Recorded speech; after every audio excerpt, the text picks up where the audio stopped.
कादुओ पचपच रास्ता लोके हीनस्ता सड़क संजोग नारे भेलिकी शुणिलानी प्रशासन रास्ता सजाड़िले स्थानीय युवक स्वाधीनतार 78 वर्ष पर मध्य समस्या भितरे दहगंज लोके भल रास्ता नथिबारु हीनस्ता हेउछंती कटक जिला बड़ंबा ब्लॉक अंतर्गत खुंटकटा गाँर काचेरा साही बासिंदा 50 रु ऊर्ध्व परिवार रहुथबा ही साही को संजोग करुथबा रास्ता लोकंको दुर्दशा बढ़ाइछे।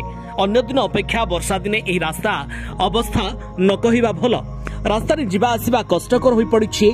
स्कूल पिलांक ठारू आरंभ करी बुढ़ाबुढ़ी पर्यंत समस्ते एही रास्ता रे जिबाकू भय करुछंती।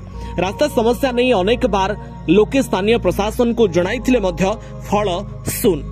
शेषरे स्थानीय युवक माने रास्ता मरामती पाई अंटा भिड़िछंती। प्रूफ लिटिल स्टेप रो प्रतिष्ठाता प्रभुदत्त धड़ंक नजर को ए खबर आसिबा परे स्थानीय युवक तथा समाजसेवी जरिया कादुओ भर्ती रास्ता रे बाली पका जाइछे।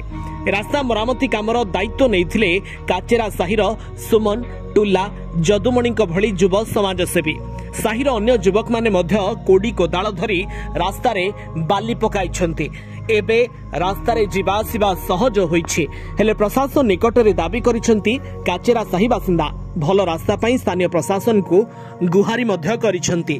Bureau report Sinhanad news.